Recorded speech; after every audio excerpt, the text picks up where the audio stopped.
अगर आप एक नौकरी पेशा हैं, आपका पीएफ कटता है तो ये खबर आपके लिए बहुत महत्वपूर्ण है, क्योंकि पीएफ के कुछ नियमों में बहुत बड़ा बदलाव किया गया है। एक एक करके आपको बताऊंगी, इस वीडियो को लास्ट तक जरूर देखें और आपके सारे सवालों के जवाब आपको इस वीडियो में मिल जाएंगे। नमस्कार, मैं हूं आपके साथ ममता तिवारी और आप देख रहे हैं न्यूज़ 18 का डिजिटल प्लेटफॉर्म। अब नौकरी पेशा लोग बीमारी, शिक्षा, शादी और घर जैसी जरूरतों के लिए अपने पीएफ अकाउंट से पात्र 75% राशि का 100% तक पैसा निकाल सकेंगे। केंद्र सरकार ने पुरानी 1952 की व्यवस्था को बदलकर अब सामाजिक सुरक्षा संहिता के तहत 29 जून से देश में नई ईपीएफ स्कीम लागू की है। अगर इसे हम इजी लैंग्वेज यानी कि आसान भाषा में समझे तो इस बदलाव का आपके पीएफ बैलेंस और विड्रॉल पर क्या असर पड़ेगा वो समझ लीजिए। देखिए, पहला सवाल यह है कि सरकार ने पीएफ से जुड़ा कौन सा नया नियम लागू किया है, तो उसका जवाब यह है कि केंद्र सरकार पुरानी ईपीएफ स्कीम 1952 की जगह अब ईपीएफ स्कीम 2026 को नोटिफाई कर दिया है। इसके तहत पीएफ सब्सक्राइबर्स के लिए आंशिक निकासी की शर्तों में बदलाव किए गए हैं। दूसरा सवाल का जवाब यह है कि आंशिक निकासी को लेकर सबसे मुख्य बदलाव क्या है, तो देखिए जवाब यह है कि नए नियमों के तहत अब कोई भी ईपीएफओ मेंबर अपने पीएफ अकाउंट से पूरा पैसा आंशिक निकासी के रूप में नहीं निकाल सकेगा। अब ग्राहकों को अपने पीएफ अकाउंट में कुल एलिजिबल मेंबर बैलेंस का कम से कम 25% हिस्सा पीएफ अकाउंट में रखना होगा। तीसरा सवाल बहुत लोगों के मन में ये रहता है कि इस 25% मिनिमम बैलेंस के नियम को गणित के हिसाब से कैसे समझे, तो इसका जवाब यह है कि इसे एक सीधे उदाहरण से आप समझा जा सकता है। अगर किसी कर्मचारी के पीएफ खाते में कुल एलिजिबल मेंबर बैलेंस 1 लाख रुपए है, तो नए नियम के मुताबिक 25,000 यानी कि 25% को खाते में ही छोड़ना अनिवार्य होगा।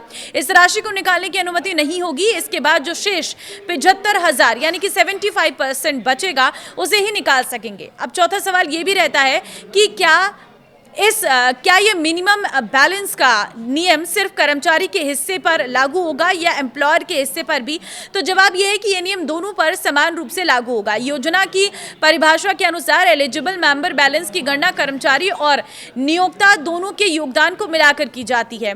दोनों ही फंड्स के कुल योग में 25% की अनिवार्य कटौती के करने के बाद बची हुई राशि की निकासी के योग्य मानी जाएगी।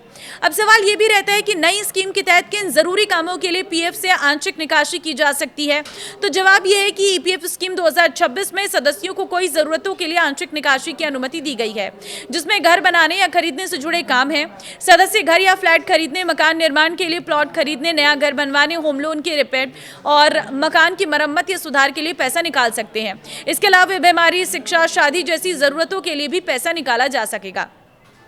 छठा सवाल ये रहता है कि अगर किसी कर्मचारी ने 12 महीने यानी कि 1 साल की नौकरी भी पूरी नहीं की है, तो क्या वो ये पैसे निकाल सकता है, तो जवाब ये है कि हाँ, संशोधित नियमों में इस स्थिति के लिए भी विशेष प्रावधान किया गया है। यदि कोई कर्मचारी 12 महीने से कम की सेवा के बाद नौकरी छोड़ देता है, तो वो भी निर्देशित शर्तों और नियमों के अधीन अपने पीएफ खाते से आंशिक निकासी का दावा कर सकता है। पहले के मुकाबले इसमें नियमों को थोड़ा ज्यादा फ्लेक्सिबल बना दिया गया है। इस नई योजना ईपीएफ स्कीम 2026 को लाने के पीछे का क्या मुख्य उद्देश्य है वो भी समझ जाइए। इस नई योजना का दोहरा उद्देश्य है। पहला उद्देश्य है कर्मचारियों को नौकरी के दौरान जरूरत पड़ने पर आसानी से पैसा मिल सके। दूसरा और सबसे महत्वपूर्ण उद्देश्य ये सुनिश्चित करना है कि कर्मचारी अपनी पूरी रकम समय से पहले ना निकालें, जिससे उनके रिटायरमेंट के बाद के लिए बचत सुरक्षित रहे। तो क्या इस बदलाव से नौकरी पेशा लोगों की इन हैंड सैलरी या मासिक योगदान पर कोई असर पड़ेगा, तो उसका जवाब है नहीं। इस बदलाव का आपकी हर महीने कटने वाली पीएफ की राशि या इन हैंड सैलरी पर कोई सीधा असर नहीं पड़ेगा। आपके वेतन से पीएफ का योगदान पहले की तरह जारी रहेगा। यह नया नियम केवल उन स्थिति में प्रभावी होता है जब आप अपने जमा फंड से एडवांस या आंशिक रूप से पैसा निकालने के लिए आवेदन करते हैं।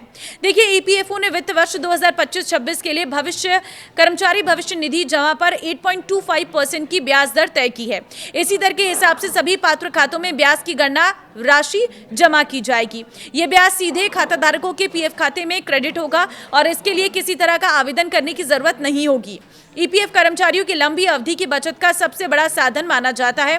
हर महीने कर्मचारी और नियोक्ता दोनों की ओर से पीएफ खाते में अंशदान जमा होता है, जिस पर ईपीएफओ हर साल ब्याज देता है। ब्याज जुड़ने से कर्मचारियों के रिटायरमेंट बचत में अच्छी बढ़ोतरी होती है और भविष्य के लिए मजबूत वित्तीय सुरक्षा मिलती है। अगर अगले 15 दिनों में आपके खाते में ब्याज नहीं मिलता है, तो घबराने की की जरूरत नहीं है।